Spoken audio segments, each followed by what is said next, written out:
Hello, everybody. On a Friday night, there has been some big news in the world of Aston Villa. Not that I have finally had a long overdue shave. No, while I was running, my phone was buzzing like crazy, ringing off the hook. And I was like, either it's one of two things: either something terrible's happened and everyone's messaging to tell me, or two, something big's happened at Aston Villa. Thank God it was something big happening at Aston Villa. And by goodness, Monchi has joined as president of football operations, whatever that means. Basically, Monchi is, as I have said on this channel before, as we found in the interviews with both Santai and Ruri Barlow, who is the editor from Football España, Monchi is one of the most successful individuals in European football of the last 20 years, given the job he has done at Sevilla. When I think back to when I first started watching La Liga in the year 2000, I think of football clubs like Deportivo La Coruña, who had amazing players like Jalminha. Go and watch highlight videos of him after this, by the way. I think of Valencia with Hector Cooper. I think of Gaika Mendieta.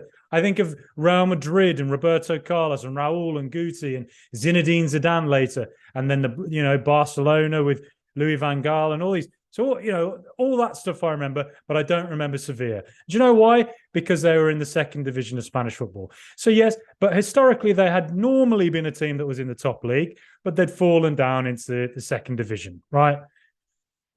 Monchi comes in 2000 and they get promoted almost instantly. And within 10 years, within 7 years, they win the Europa League. And from that moment on, they become a force who win the Europa League. I think they've done it 7 times now. They become a team that has become almost a running joke that we all talk about Sevilla as the team that just wins the Europa League. They are inevitable. There was no guarantee that Sevilla should ever have become that kind of a club, and they did. And quite frankly, there are lots of individuals who deserve credit for that happening. Great management, including Unai Emery, Juan de Ramos, great players.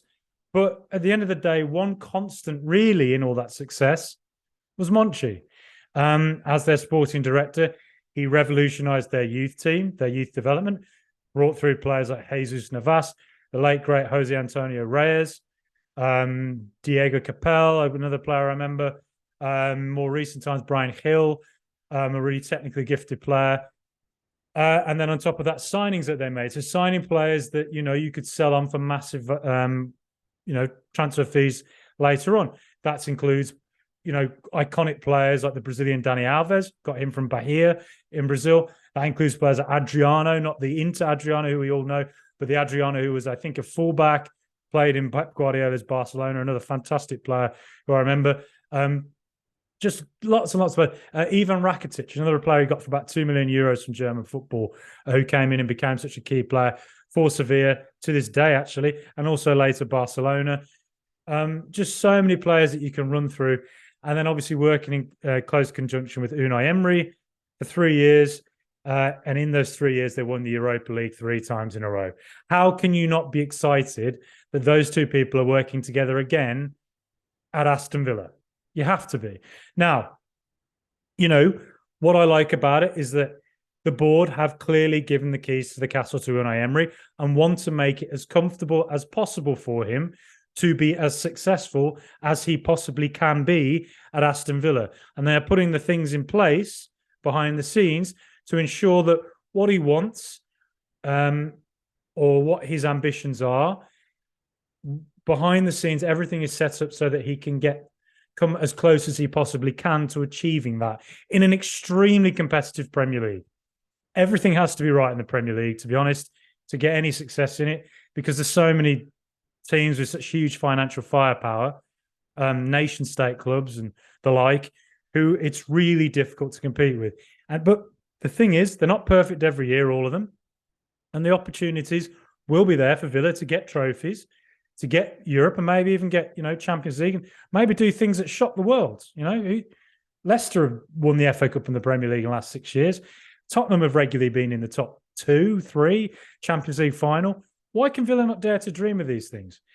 So what I like about it is, look, I don't think it always works giving the manager everything they want, but sometimes it does. Pep Guardiola at Manchester City, is a genius coach, right? But they have the financial firepower as well that can beat anybody, right? We can't deny that. But also, they did set up behind the scenes Ziki Bergerstein from Barcelona, who he worked with before, and another somebody else behind the scenes who's completely gone out of my head exactly who it was. But yes, a couple of figures from his time at Barcelona who Pep Guardiola worked with. And again, it just makes it comfortable for him when he goes behind the scenes. It's people he feels he can trust. So Unai Emery's working with people he feels are on his wavelength and he feels he can trust. Again, I don't see why that's really a bad thing. Unai Emery has done such a fantastic job at Villa so far that he's a manager who, we should give the opportunity to set a culture at Villa that in a few years' time, look, one day it's nervous to think, maybe he's going to leave Villa. What happens after he goes? Well, the fact of the matter is, if he sets a culture there, that becomes the culture of Aston Villa, you'd think, well, maybe you can find a manager who might come in and just, have a similar mindset to what he has, and then it's not such a big deal. And if behind the scenes things are, everything's working, together quite well, well, then hopefully it's not too big a deal if a new manager comes in to work with that system. You see it at Brighton. Graham Potter left. De Zerbi came in. It doesn't feel like there's been a big change, does it? So, I like what we're seeing. I like the ambition that's been shown. Monchi has been incredibly successful with Sevilla. They won the Europa League again. This season, it wasn't as good in La Liga itself.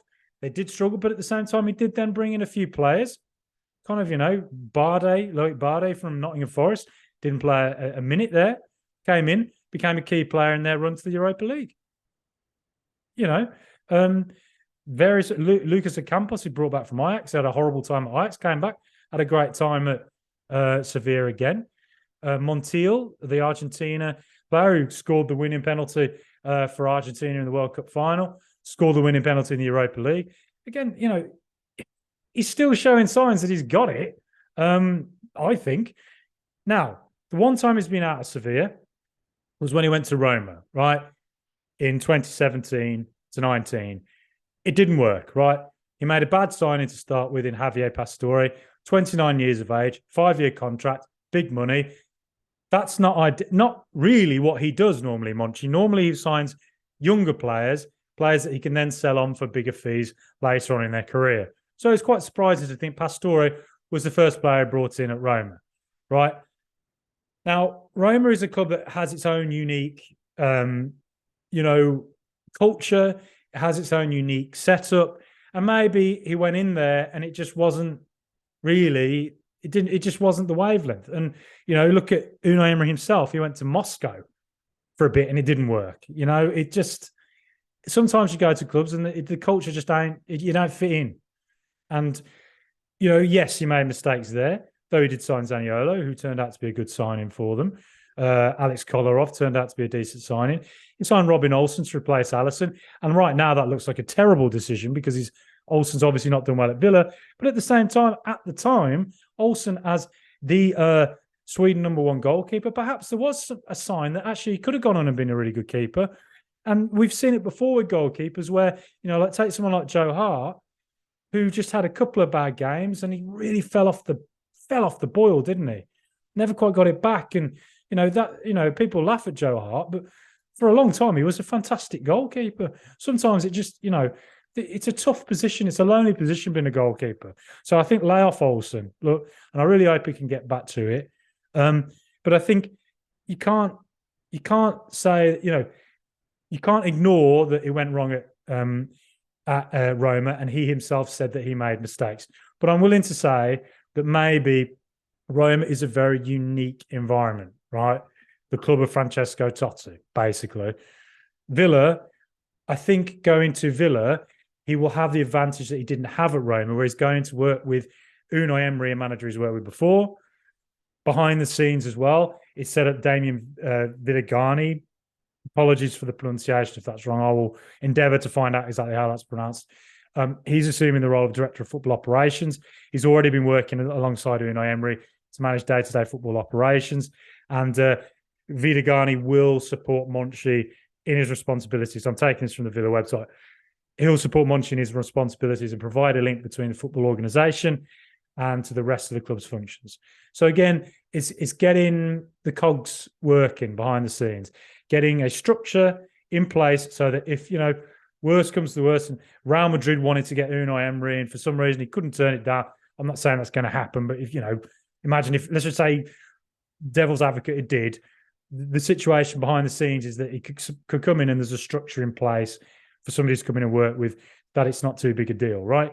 But the main focus is that this gets Unai Emery as comfortable as he can with working behind the scenes to get exactly what he wants. Perslow's gone now. It's a different structure. Chris Heck obviously takes over the financial side, maximising marketing and revenue. Good luck to him. Villa need that. The whole North Stand redevelopment, let's hope the Whitton Lane thing comes off the train station with Birmingham City Council. We desperately need that to happen because Villa Park needs to improve its match day going experience, in my view. Fantastic stadium. I love the stadium. I love going there, but there are things that can improve, let's face it. So that's Vidagani reporting to Monchi, Monchi reporting to Wes Edens and Suarez. Monchi effectively in control of football operations, really. But Johan Lang, he now becomes, again, I'm taking this, the easy to remember, Global Director of Football Development International Academies. Now, Villa have I can't remember the name, V Sports. Basically, Edens and Suarez have a big company, a couple of clubs involved there. And, I guess Johan Lang has a very data-driven approach. Maybe the point is he will seek with his team to identify talent that might not be obvious to find in various parts of the world, who Villa can then look at and take a chance on.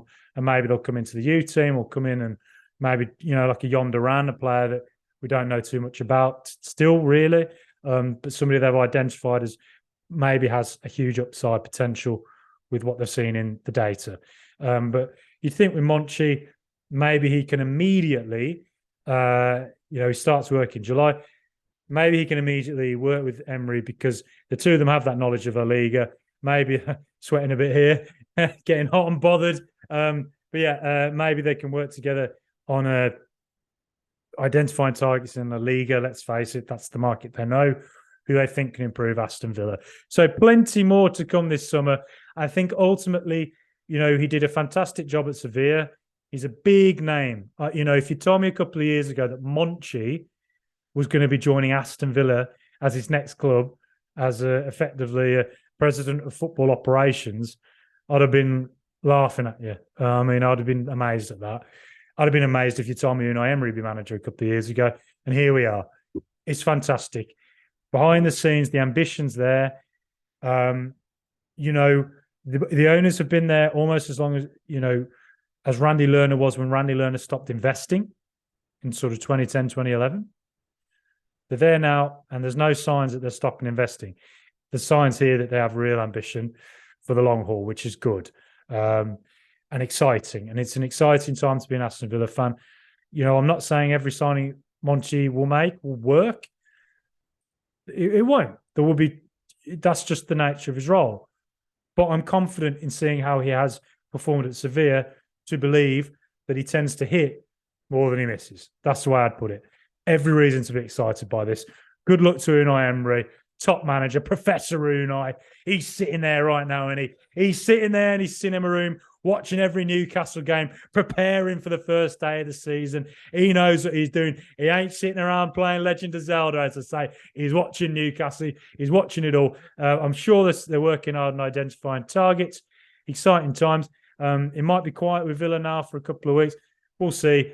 New signings will come, I'm sure of it. Nothing to worry about with how long it takes or whatever. I don't understand why people get worried about stuff like that, but whatever.